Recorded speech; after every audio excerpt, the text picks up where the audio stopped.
PressBox has your family covered for this summer's sports camps. Just go to PressBoxOnline.com and click on our summer camp guide for complete listings and information.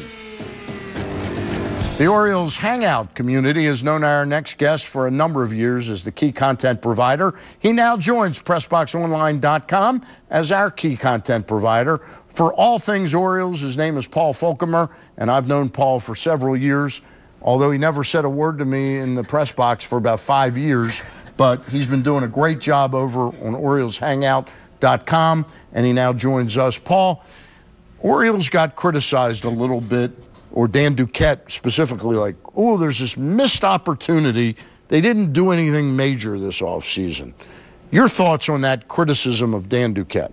I agree with it to a certain extent. I mean, I think it was a missed opportunity. I mean, coming off such a successful season, and, it would have been a good time to, maybe not sign the big-name free agents like Zach Greinke, because they don't have the money for that. Right. But, maybe some smaller free agents, some trades, some things like that to just sort of supplement the young nucleus that's already here. Why do you think Dan didn't do anything then? You obviously respect him enough to know he probably saw the same inadequacies on this roster that you do.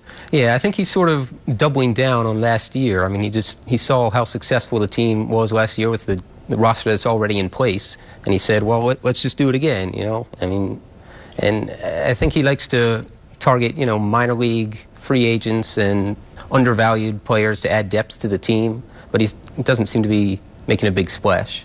What do you think, if any, what are the battles down in training camp right now, in spring training? Well, there aren't a lot of them. I'd say probably, of the opening day 25-man roster, I'd say at least 20 spots are already locked in, barring injuries.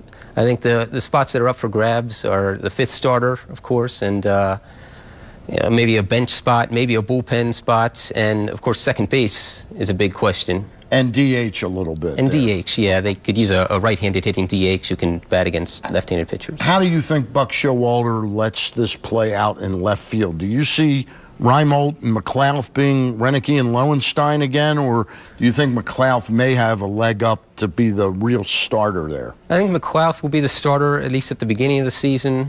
Reimold needs to prove that he can stay healthy and, have a good season, stay healthy the entire year.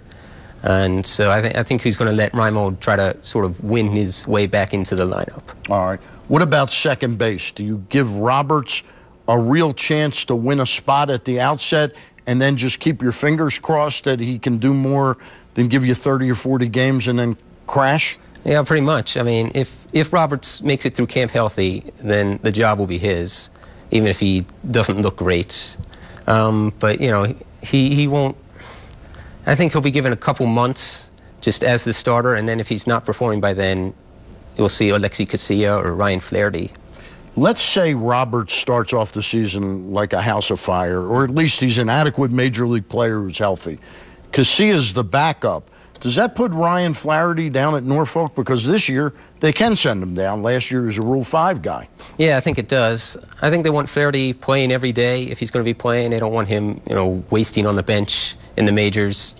So he'll be in the minors just trying to develop his offense a little more. That fifth starter spot, I count about 7 or 8 candidates, including Brian Mattis, Steve Johnson, Jair Jurgens, Zach Britton, Jake Arrieta. Who do you see coming away with that fifth spot? I think it'll be Zach Britton.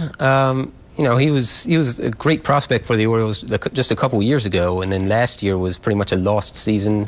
He was never really physically or mentally healthy, and this year he seems to have it all back together early in camp. So I think he could have a breakout season, and I think he'll win the fifth starter job. All right. Tell me about one other position, that last spot on the roster.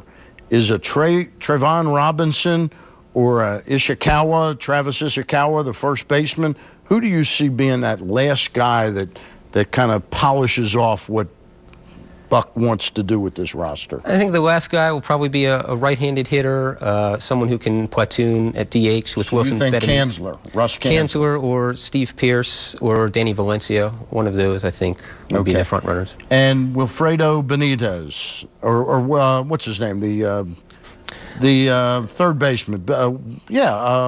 What's his name? Come on. Machado? No, not Machado. Left-handed, the switch hitter. Oh, sorry, I don't know. All right. Well, anyway, we'll talk more about that as we move ahead. How about Machado? We got about 30 seconds. I think Machado, his offense still might not be here this year. I mean, he's still only 20 years old, 21 years old. So he might not develop offensively for another year or two, but defensively, I mean, he's already done a great job. We saw that last year, how much he affected the team with his defense. All right, he's Paul Folkemer, and he's the new beat writer for PressBox and PressBoxOnline.com. We thank him for coming in. And you can read Paul numerous times each week at PressBoxOnline.com. When we return, we'll take you around to some of the hot events that just occurred in our local sports scene. That's right after these words. Inside PressBox is presented by Friedmont Mortgage. Don't make a 30-year mistake by choosing the wrong lender. Go to Friedmont.com now for all of your mortgage needs.